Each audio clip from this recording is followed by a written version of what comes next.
श्री गजानन। जय श्री कृष्णा। सभी भक्तों का स्वागत है श्रीमद् भगवत गीता महापुराण कथा श्रवण में। आज हम कथा का नया अध्याय प्रारंभ कर रहे हैं। श्री कृष्ण की द्वारिका यात्रा और उससे जुड़ी अद्भुत लीलाएं। आप सभी श्रोताओं से निवेदन है कि इस वीडियो को पूरा देखें और अगर कथा अच्छी लगे तो चैनल को सब्सक्राइब करें और घंटी को दबाएं और लाइक व शेयर करना ना भूलें। तो आइए कथा को आरंभ करते हैं। श्री कृष्ण के मधुर नाम के साथ बोलिए श्री कृष्ण कन्हैया लाल की जय। वृंदावन और मथुरा की बाल व किशोर लीलाएं के बाद अब श्री कृष्ण का जीवन एक नए चरण में प्रवेश करता है। कंस का वध हो चुका था। उग्रसेन पुनः मथुरा का राजा बना और भगवान श्री कृष्ण व बलराम का यश चारों ओर फैल चुका था। परंतु यहीं से शुरू हुआ जरासंध का आक्रमण। मथुरा में शांति लेकिन शत्रु जाग उठा। कंस वध के बाद मथुरा में शांति तो लौट आई, लेकिन एक और बड़ा संकट सामने था। कंस का ससुर था मगध नरेश जरासंध। वह अत्यंत बलशाली, क्रूर और दुराचारी राजा था। उसके पास लाखों की सेना, असंख्य हाथी, घोड़े और रथ थे।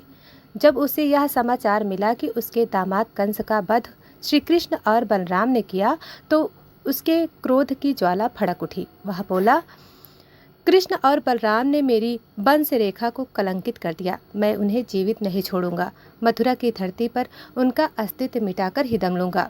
जरासंध ने विशाल सेना के साथ मथुरा पर पहला आक्रमण किया। चारों ओर नगाड़े बज उठे। धूल के गुब्बार से आकाश ढक गया। हजारों हाथी गरजते हुए आगे बढ़े। सैनिक की भीड़ उमड़ पड़ी।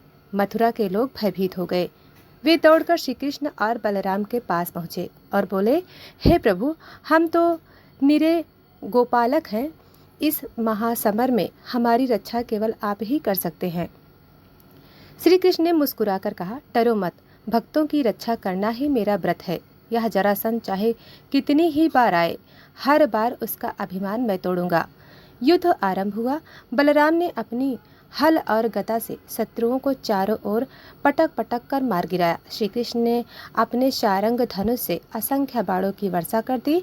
सैकड़ों रथ टूट गए। हजारों घोड़े धराशायी हो गए। हाथी घायल होकर मैदान से भाग खड़े हुए। जरासंध आश्चर्यचकित था। उसने सोचा, ये तो साधारण गोपालक बालक हैं, इनकी यह शक्ति कैसे संभव है। अंततः उसकी सेना पराजित हुई, परंतु भगवान ने जरासंध को मारने के बजाय जीवित छोड़ दिया, क्योंकि वे जानते थे कि जरासंध बार बार आएगा और हर बार उसका अहंकार चूर होगा। पराजय के बाद भी जरासंध रुका नहीं। वह बोला, मैं एक बार हारा तो क्या हुआ, मेरे पास असीम शक्ति है। मैं पुनः सेना संगठित करूंगा और कृष्ण को नष्ट कर दूंगा। जरासंध ने न केवल एक बार बल्कि 17 बार मथुरा पर आक्रमण किया। हर बार उसकी वही हाल हुआ। हर बार श्री कृष्ण और बलराम ने उनकी सेना को नष्ट कर से जीवित छोड़ दिया। जब वह 18वीं बार आया तो उसकी सेना इतनी विशाल थी कि धरती कांप उठी। नगाड़ों की गड़गड़ाहट से आकाश हिल उठा। चारों ओर भय का वातावरण छा गया। इस बार जरासंध ने सोचा, अब मैं पूरी तरह कृष्ण का अंत कर दूंगा, मथुरा का नामो निशान मिटा दूंगा। यही भगवान ने निश्चय किया। अब मथुरा सुरक्षित नहीं है। हर बार युद्ध में प्रजा को कष्ट होता है, इसलिए उन्होंने अपने प्रिय भक्तों को समुद्र तट पर ले जाकर तब भगवान ने समुद्र देवता से प्रार्थना की। समुद्र ने अपने जल को पीछे हटाकर भूमि प्रदान की। उस भूमि पर विश्वकर्मा ने एक अद्भुत नगर बनाया, द्वारिका। द्वारिका 7 द्वारों वाला सुनहरी और रत्नों से जड़ा हुआ नगर था। चारों ओर समुद्र लहराता था और बीच में द्वारिकाधीश श्री कृष्ण का राजमहल। अब श्री कृष्ण व बलराम ने यदुवंशियों को लेकर मथुरा से द्वारिका प्रस्थान किया। वहां से एक नई लीलाएं आरंभ हुईं। प्रिय भक्तजनों, द्वारिका नगरी बसाई। जरासंध ने जब सुना कि कृष्ण और बलराम मथुरा छोड़कर समुद्र तट पर चले गए तो वह और भी क्रोधित हो उठा। वह बोला, ये दोनों डर कर भाग गए। मैं उनका पीछा करूंगा और जहाँ कहीं होंगे वहीं उनका संहार कर दूंगा। समुद्र तट पर द्वारिका के बाहर फिर युद्ध का नगाड़ा बज उठा। जरासंध की सेना चारों ओर से घेर खड़ी हो गई। समुद्र की लहरें भी मानो डर से थरथरा उठीं। श्री कृष्ण और बलराम मैदान में उतरे। बलराम हल और गदा लेकर गरजे। श्री कृष्ण ने सारंग धनुष से बाण बरसाए।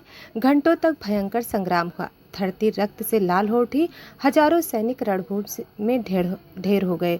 अंततः बलराम ने गरजकर जरासंध के रथ को नष्ट कर दिया। श्री कृष्ण ने उसे परास्त किया, परंतु पुनः मारने के बजाय जीवित छोड़ दिया। वे जानते थे कि जरासंध का जीवन अभी बाकी है। उसका अहंकार उसे बार बार भुलाएगा और अंततः धर्म के पक्ष में उसका नाश होगा। यहाँ भगवान ने संसार को यह संदेश दिया, शत्रु का नाश केवल मारना ही नहीं होता, कभी कभी उसे जीवित छोड़कर उसके अहंकार को बार बार चोर करना सच्ची विजय होती है। प्रिय भक्तजनों, आज की यह कथा यहीं पर समाप्त होती है। कल की कथा में हम सुनेंगे कैसे जरासंध का घमंड अंततः नष्ट हुआ और उसके बाद महाभारत की बड़ी घटनाओं की भूमिका बनी। यदि आपको यह कथा पसंद आई हो तो इस वीडियो को लाइक करके चैनल को सब्सक्राइब करें। कमेंट में जय श्री कृष्णा लिखना ना भूलें। तब तक के लिए जय श्री कृष्णा।